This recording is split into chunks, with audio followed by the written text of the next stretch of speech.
Okay, for slides 12 through 21, we're working with our checks and our balance sheet. Now, our balance sheet isn't down to slide 21, but it will make it a little bit easier if you start filling out the balance sheet now. That way you don't have to keep going back and forth to slide 3 while you're trying to fill out your checks. Plus, it will remind you on your balance sheet what check you're writing for each item.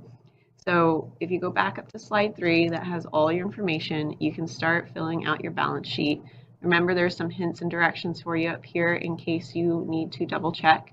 You're only filling out the boxes that have a green border around them. So the date will be when you're dealing with the money, making your transactions, or pulling it out of your account or writing the check. So right now, since we're doing it at this time, we would put the date for today. So November 7th and then 18. Okay, and because your starting balance is a deposit, it's a positive in your account, we're going to just type it here. Our starting balance for me was 600, so I would put 600. And then my payroll deposit for the month was 2,900. And I'm just going to copy and paste this since I'm doing it all on the same day. If you do it on different days, then you just would put the date that you did it on. All right. And then I'm going to go down to the other ones. So car and down payment is a one-time fee, and my car down payment was $1,600. And it's a withdrawal, so I need to make sure I have that minus mark. If I delete the minus mark on accident, I just click on the minus mark on my keyboard. So it was $1,600 for the down payment of the car, and for the furniture, down payment was $430. All right. My rent for my apartment was $890. My phone bill over here was $60. So I'm just going to keep doing this all the way down until I get to my last bill. Always make sure you're putting the right information in. If you don't put the right information in, it's going to throw off your balance. And you would be paying the wrong company, so you'd have to end up calling them and trying to get it fixed, and sometimes that's not so easy. All right, my car and fuel oil was $85,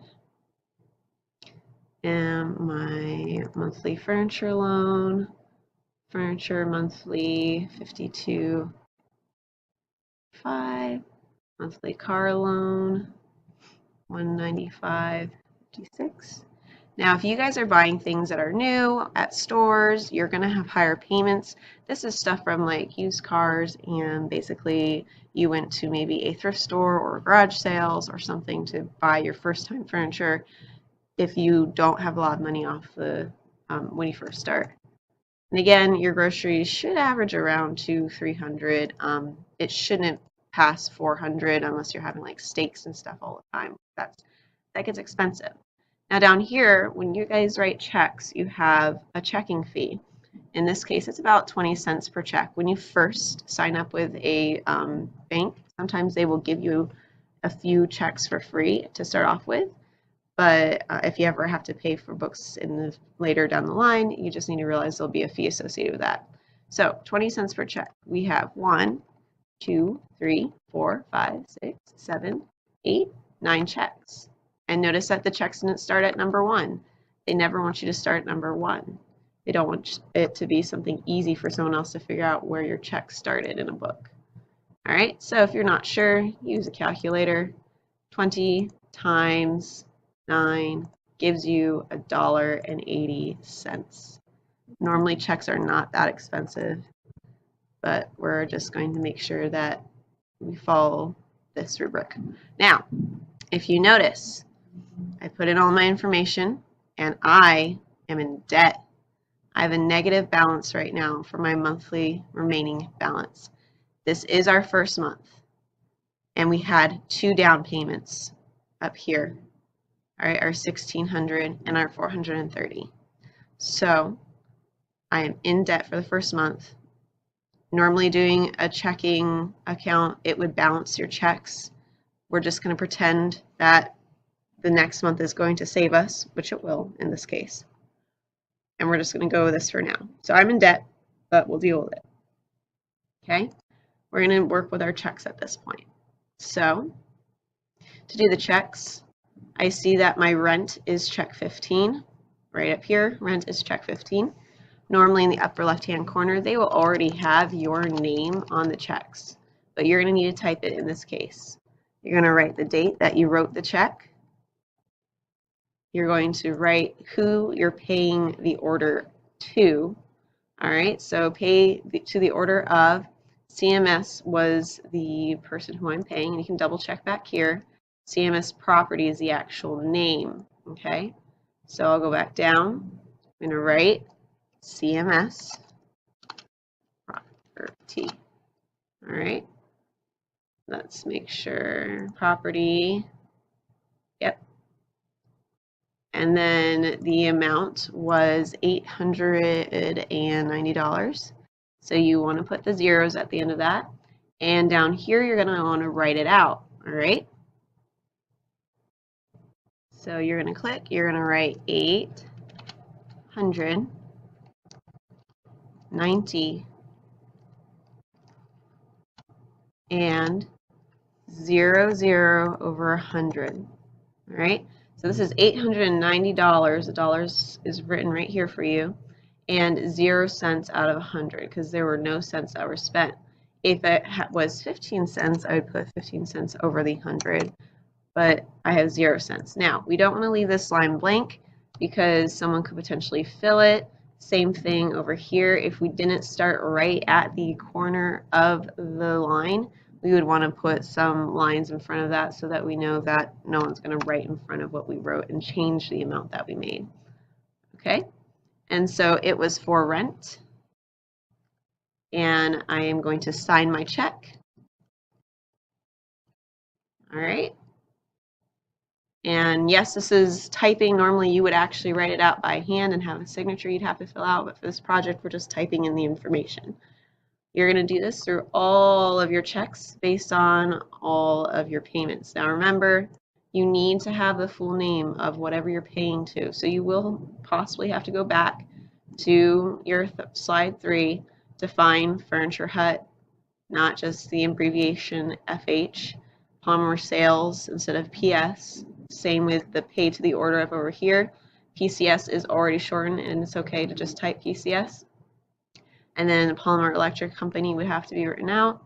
Same with all the others. So just make sure that when you are filling out your checks and you're paying to the order of, you need to make sure that you have a full name, not the abbreviated version over here in your description of transaction. This was just shortened down so that you could quickly see what the payment was going to.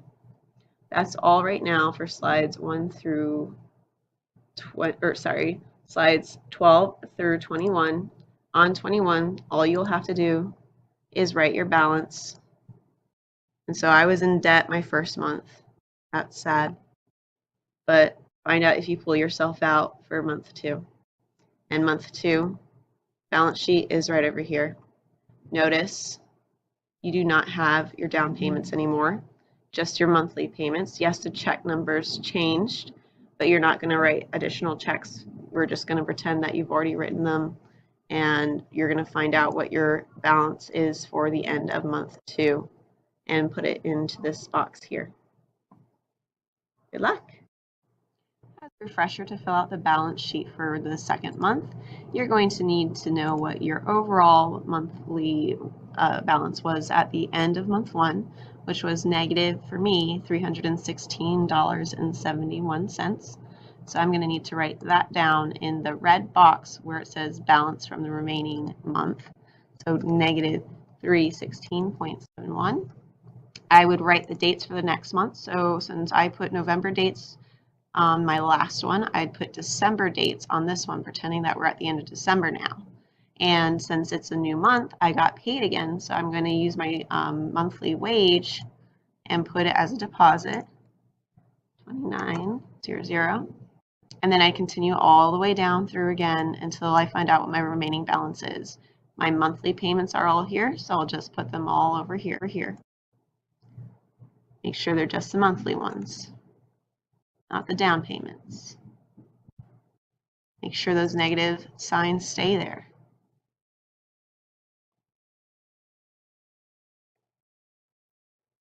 And make sure you're putting the right amounts as well, not skipping anything. So my phone was actually 60, my electricity 70, insurance 60,